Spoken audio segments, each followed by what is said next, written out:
A gente nasce artista mesmo, assim. Eu dançava muito, eu era muito extrovertida. Eu já escrevia, eu já fazia canções. Eu tinha uma banda na escola, meio que imitando as Spice Girls, assim. Quando a gente se move, muita coisa se move. A gente move muita coisa, a gente se mobiliza. É muito bonito, assim, estar em movimento. Junto com a maturidade para fazer o segundo disco, veio também uma maturidade para eu me sentir pronta para ser mãe, assim, que era algo que eu sempre quis, mas não era prioridade na minha vida naquele momento. E quando veio, foi celebrado, etc. Manto da noite, dona de todo breu, e eu, estrela no céu da tua boca, ela quase sobrenatural. Sabe? Colocar essa mulher negra da cor da noite como uma coisa mais sobrenatural, incrível que existe. A gente, se não tem quem faça, a gente mesmo faz também. Lulu! O Ed Luna. Tá muito íntimo, né? Lulu não dá. O Ed Luna no Papo de Música. Obrigada. Sempre um prazer te ver, estar com você, conversar. Você tá cada dia mais gata, viu? Benza a Deus. Obrigada. Maternidade. Tô sabendo e a gente vai falar muito disso. Você tem uma frase que eu acho muito bonita, que você disse que a maternidade te trouxe uma maturidade na beleza. Sim, sim. Eu sempre fui muito magrinha, né? Cheguei em São Paulo magrinha, a minha natureza sempre foi essa, minha família sempre foi muito magra. E eu não tinha muito essa noção de que era muito magra, eu só era magra, mas não tinha essa preocupação estética nem nada. Mas eu sempre quis, assim, eu sempre achei bonita, assim, mulher com um bundão, com colchão, sabe? Uma coxa encostando na outra, eu nunca tive isso, nunca tinha... Amiga! Então, nunca tinha tido experiência. Minhas amigas falavam muito, reclamavam, eu falei, gente, eu não sei o que é isso. E aí, com a gravidez, eu fui ganhando... Um pouco antes de ficar grávida, eu já fui ganhando um corpo. Parece que meu corpo estava se preparando para receber uma vida. Então, eu já fui engordando, né? Também fui ficando mais velha, o metabolismo muda. Aí veio a gravidez, aí eu engordei, de fato. Aí, depois da gravidez, continuei, assim, grande. E aí, eu falei, gente... No início veio aquela... Não sei se a palavra é desconforto, mas eu não estava reconhecendo aquele corpo. Era um corpo extremamente novo para mim, inclusive uma coxa encostando na outra e tudo mais. Mas hoje eu me acho gostosíssima, eu tô amando tá com bundão, com a coxa encostando na outra, com os peitão. Tô amando minha pele, tô amando tudo. Tô amando esse novo... a sua pele tá uma coisa mesmo, tá um luxo. Mas enfim, vamos de música. Lu, me conta uma coisa, você é baiana. Graças a Deus. Com muito orgulho, né? Quais eram as sonoridades que habitavam a sua casa? Sim. Eu não venho de uma família de músicos, mas eu venho de uma família muito musical e de uma cidade muito musical, Salvador, extremamente musical. E na minha casa se ouvia muito, eu falo isso em todas as entrevistas, né? Primeiro, reggae. Sim. Meu pai é regueiro, toda a minha família paterna é regueira, assim. Na Bahia se escuta muito reggae. Sim. Bahia e Maranhão. Bahia e Maranhão, né? E, enfim, meu pai rasta, meus tios, eu tenho um tio, meu tio Hernani, tinha uma banda de reggae, então se eu ouvia muito reggae, é daí que vem minha paixão pelos sopros, que tá sempre presente na minha música, pelo baixo, pelos graves, assim. Mas além do reggae, muito Djavan, essa tríplice, né? A trindade. Djavan, Milton Nascimento e Luiz Melodia, né? Meus pais ouviam muito em casa. Meu pai também não é músico profissional, mas costumava tocar percussão, né, com amigos da Petrobras. Ele trabalhou na Petrobras a vida inteira, ambos foram funcionários públicos. Eu digo sempre que eu não fui educada para ser cantora, para ser artista. Não tinha muitas referências assim dentro de casa, minha família é toda do funcionalismo público. Fui educada para isso, inclusive para ser funcionária pública, aquele emprego extremamente formal. Mas, ao mesmo tempo, tinha essa contradição, porque eles eram extremamente musicais. No final de semana sempre tinha música presente, dentro de casa sempre tinha música presente. Minha escola de música, de fato, foi essa experiência com os meus pais e com a banda, né, Raciocínio Lento, que era essa banda de final de semana, com a banda do meu tio, Leões Africanos, e com a própria cidade, né, com o próprio Salvador, que essa música no concreto, no mar, em tudo que está presente ali naquela cidade. Tem gosto sonha tua boca, tua voz rouca no meu ouvido. Não faz sentido, quase nenhum milagre 7 manhã. Se esvai nas horas, dorme comigo. Nós somos de uma geração que fomos muito influenciadas pelos pais, né? Eu acho que essas gerações mais jovens, elas já são mais livres. Como São foi influenciadas pela internet. são influenciadas pela internet. Como é que foi pra você, que não foi criada pra ser artista, largar, porque você se formou em direito. Como é que foi pra você largar? O que te motivou? Você lembra do turning point de você pensar Sim. assim, não, eu quero seguir como artista, eu quero ir pra Sim. música? Então, desde criança, eu sempre tive essa disposição pra música. Não só pra música, eu era muito artista já. Parece que a gente nasce artista mesmo, assim. Eu dançava muito, eu era muito extrovertida. Eu já escrevia, eu já fazia canções. Eu tinha uma banda na escola, meio que imitando as Spice Girls, assim. Sempre tive essa vontade de ser artista, era a minha brincadeira predileta, sabe? Eu cantava pras plantas, subia na escada e fingia que era o palco, assim. Sempre teve muito nesse lugar lúdico, mas eu tinha volto a dizer, muitas poucas referências próximas de mim na minha própria cidade, assim. As cantoras de Salvador eram todas brancas, assim. Não tinha ninguém perto, assim, pra eu me referenciar. Sim. E aí eu fui viver a vida normal de uma menina, né? Que teve pai, mãe, estudou, etc, etc. Eu fui fazer faculdade. Na época, eu lembro que eu não fazia ideia do que eu ia fazer. Eu sabia que eu gostava de escrever. Eu pensei até em fazer letras, porque a ignorância, né? Na faculdade de letras, o que você vai fazer? Escrever. Eu vou virar escritora. E fiquei nessa, e meu pai falou, não... Por que você não faz direito? Né? Jornalismo você nem pensou? Nossa, eu nem pensei em jornalismo. E eu até escrevo os releases, assim, dos meus discos e tal. Eu adoro escrever. E aí meu pai falou assim, por que você não faz direito, né? Tem um mercado de trabalho amplo, não tem matemática, você vai escrever, você vai ler tudo que você gosta. E fiz, assim, muito... Mas não fazia ideia. Eu acho que 17 anos é uma idade muito cedo para você escolher o que você vai fazer na sua vida toda. Sim. E, de fato, o que eu queria fazer era cantar. Né? Eu era bem mais afinada do que sou hoje. Eu tinha um potencial vocal. Eu cantava Whitney Houston, Mariah Carey, dentro do banheiro. Eu era maravilhosa. E aí fui fazendo o curso de Direito. Comecei a estagiar no Tribunal de Justiça. Já estava com um dinheirinho. E aí comecei a fazer yoga. E aí uma vez eu tava na cozinha da minha casa, eu morava com os meus pais ainda, e falei assim, eu vou cantar. Foi uma epifania, não teve muita reflexão. Tava lavando um prato, varrendo o chão, não sei o que tava fazendo, e falei, vou cantar. Não sei como, não sei se eu vou morrer de fome, eu não sei como eu vou fazer, eu só sei que eu vou fazer. E aí na mesma escola, no mesmo prédio onde eu fazia aula de yoga, tinha aula de canto, que era a escola... popular, de canto popular da professora Ana Paula Buquerque, que também é professora da UFBA, que tinha uma metodologia que você fazia ali a parte, aprendia ali a parte técnica, né? Mas também ela proporcionava para os alunos a experiência de palco mesmo, assim, com músicos profissionais da cidade, em palcos tradicionais da cidade de Salvador, né? As praças do Pelourinho, cantei na Aliança Francesa, tudo nessa experiência da escola.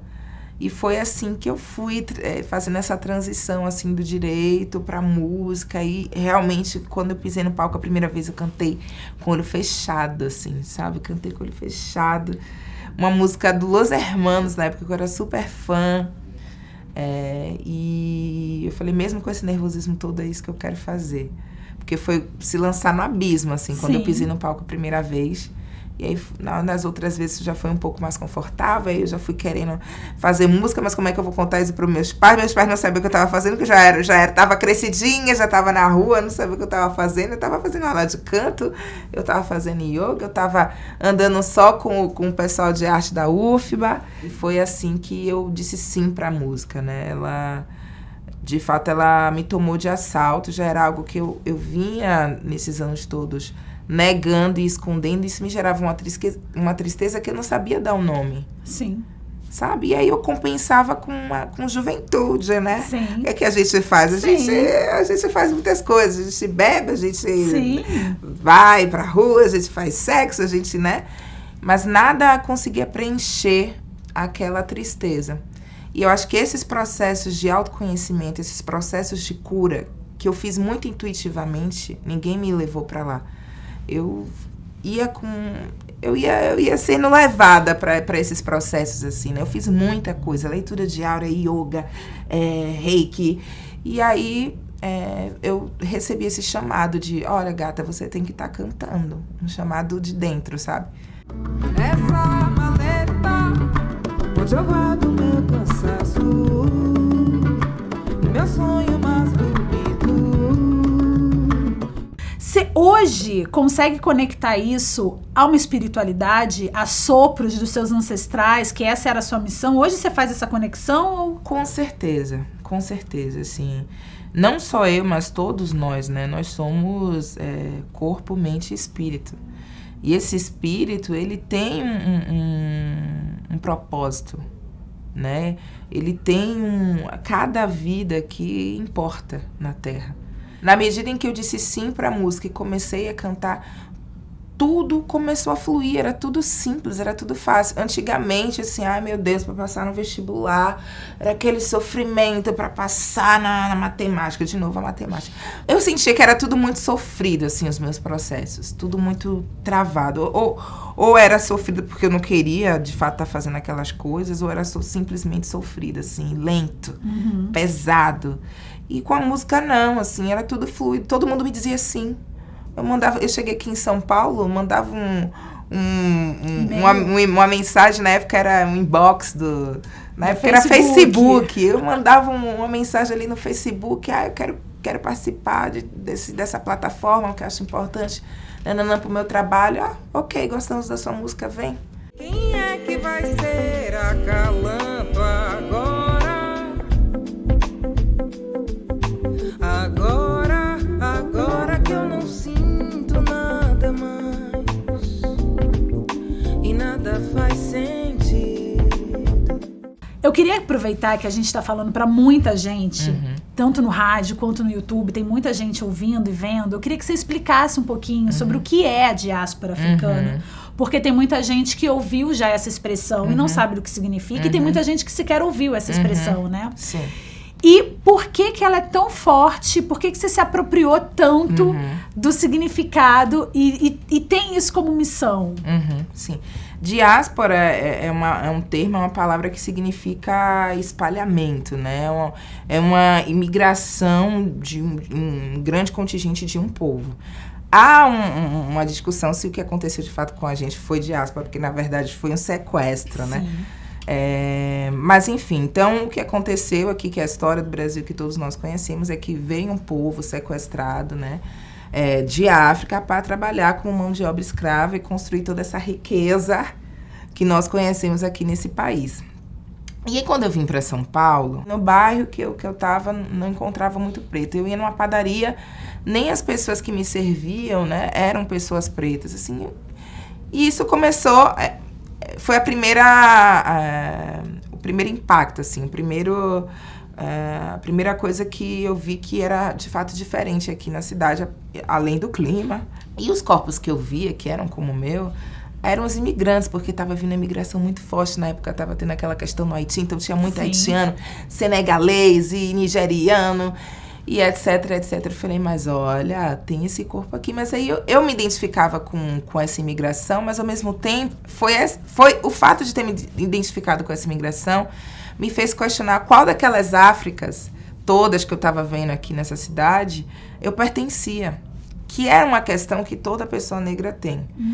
Eu me perguntava muito isso na escola, quando as minhas amigas ficavam falando, porque meu avô é italiano, porque eu vou tirar a cidadania, eu ficava assim, grilo, sabe? Eu não tinha o que falar. Então isso sempre foi um incômodo, sempre foi algo que, em algum momento, uma pessoa negra deva estar pensando sobre isso, claro, né? De onde eu vim, de onde vieram os meus ancestrais. O próprio Gil canta isso, né? Sim. Aganju, Xangô. Aganju, Xangô, Xangô, Aganju,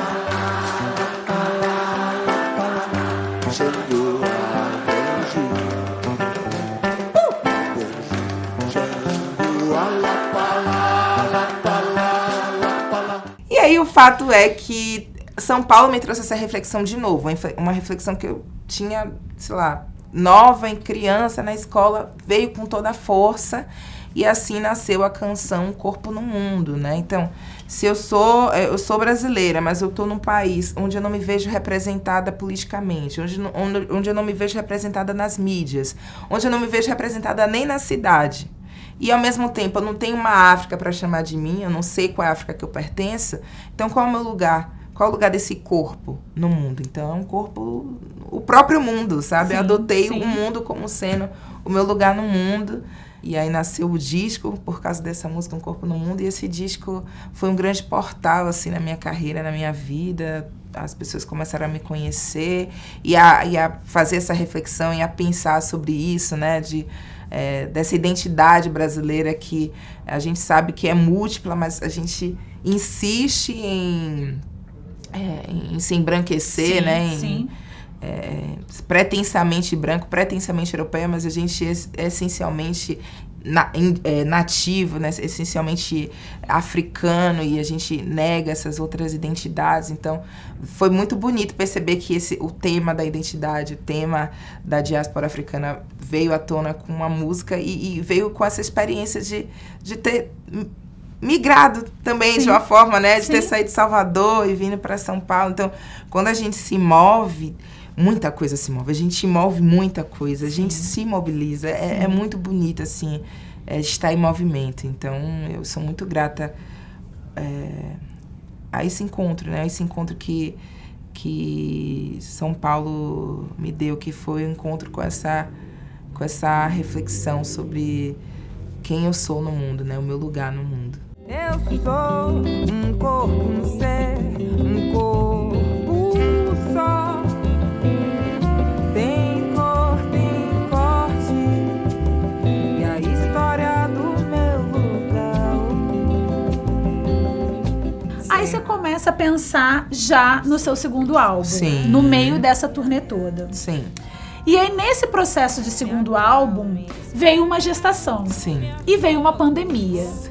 Tudo saiu muito fora do lugar. Como é que você, nessa sua calmaria, conseguiu voltar pro prumo?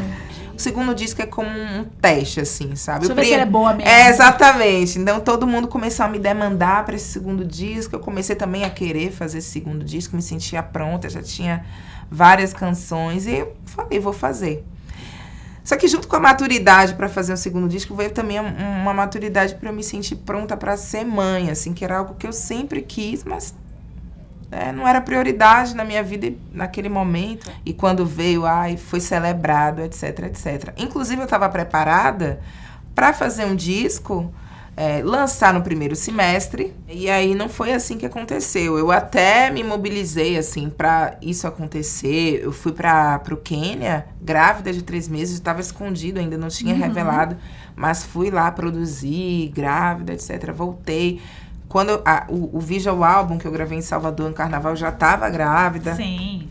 Trabalhei muito prenha, assim, fiz tudo para entregar dentro dos prazos. E aí, do nada, me apareceu essa grande tragédia mundial que só estava na China, né? E, de repente, tomou o mundo inteiro de assalto, e eu fiquei... E todo mundo no início ficou sem saber o que estava acontecendo. Claro. A impressão é de que o mundo ia acabar mesmo. Sim.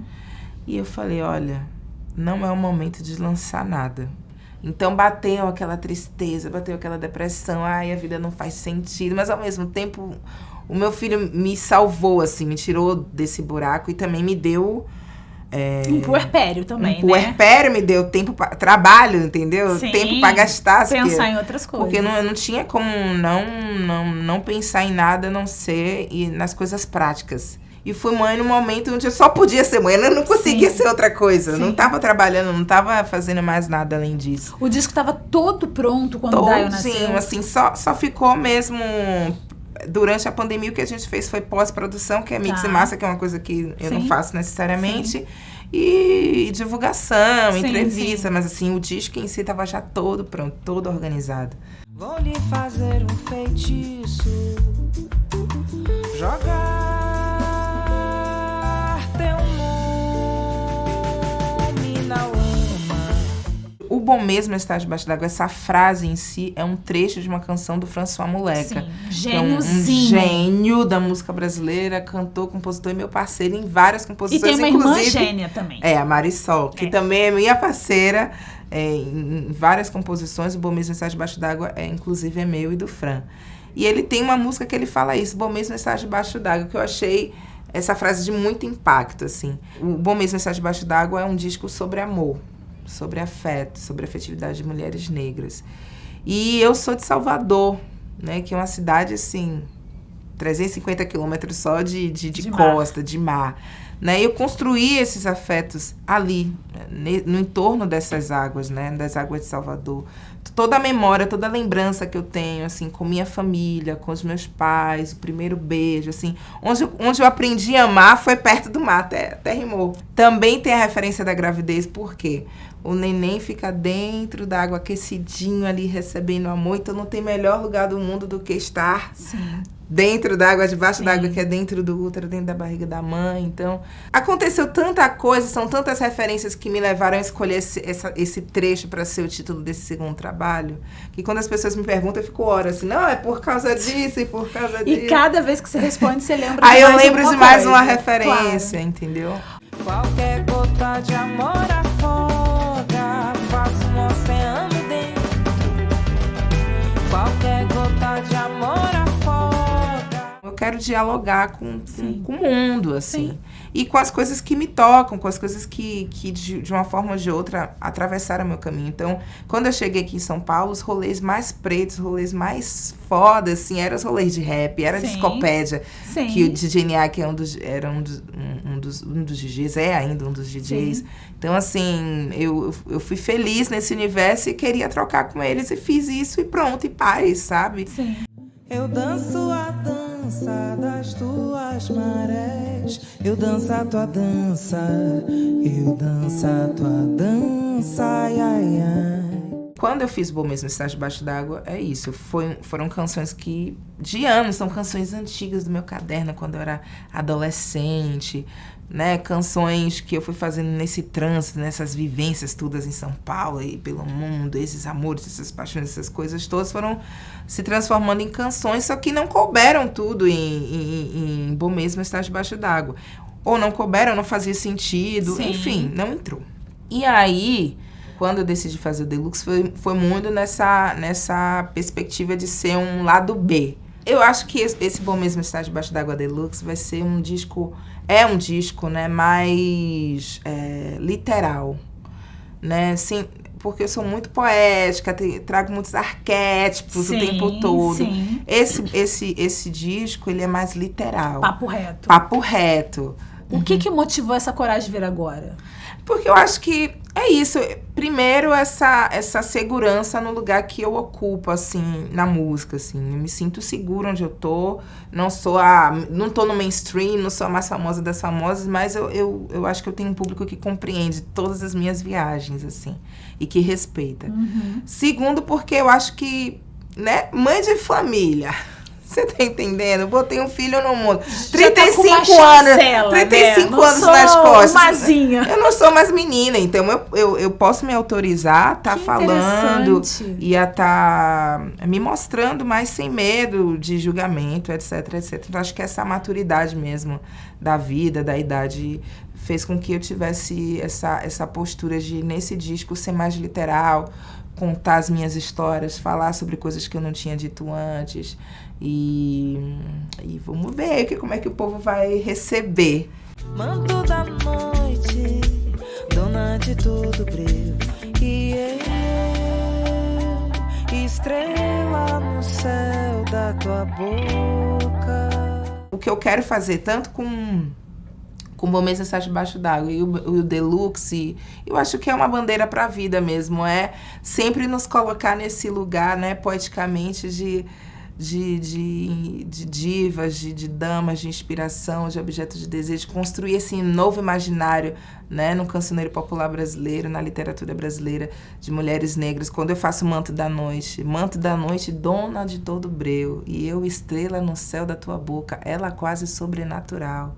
sabe? Colocar essa mulher negra da cor da noite como uma coisa mais sobrenatural, incrível que existe. A gente, se não tem quem faça, a gente mesmo faz também. Acho que também tem muito esse movimento, assim, de mulheres negras que se amam em tantos níveis, sabe? Que também alimenta o nosso amor próprio, assim.